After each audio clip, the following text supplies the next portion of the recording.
To the bullet. I bet you thought this was not the place you would wind up.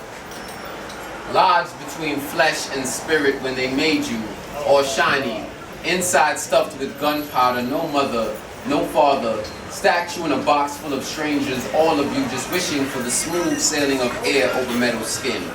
Wishing for the bang of the hammer. How many days have you spent?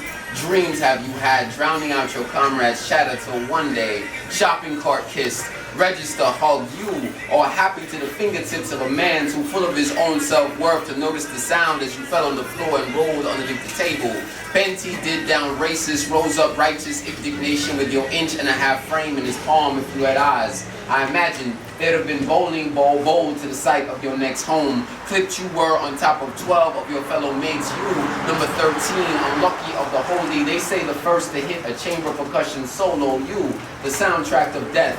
Precursor to the afterlife. Did you weep at the thought of possibly entering flesh, fragile in its stretch over bone and muscle? How fast would your heart have been beating? One wonders about these things in the contemplation of existence. Natural selection is more than a notion. Nature rules humans as well.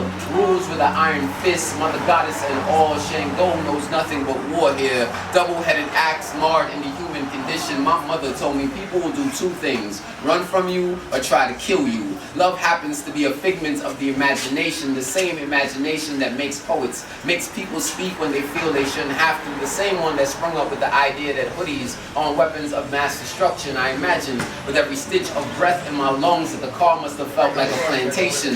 Engine humming a slave hymn. The speakers must have been whispering revolution. There is a nigger on the run. Can't use dogs to catch him. He had him sniff cayenne pepper before he made his escape. Modern day whip in hand. Call for backup. None came. Voice on the other end of the phone said stop. But like rapists, all he heard was yes. Something has to be done here. After all, this was his neighborhood. If not him, then who? Engine stopped humming its slave hymn. Speakers started to bleed as he exited. By now, I'm sure you clipped in chamber were wishing you were any other place but here. Wishing for his legs to slip over the wet concrete or crippled sidewalk. I mean, the only people that should be in a gated community are the people that belong in a gated community, right?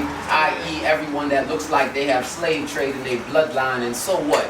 If you are here now and offended, you weren't lodged between flesh and spirit, made a martyr out of a boy who will never know the breaking of a heart like we know breaking of nations. Every person that shares my skin is a walking side waiting to happen. When there is nothing to pray to in moments such as this, I imagine when the hammer sounded and the body went still, did you, all evacuated from chamber, see Emmett Till breathing in his lungs? The air you so long to touch must have felt so bloody stale, stuck here between flesh and spirit, where you screaming, I am somebody. Peace, y'all.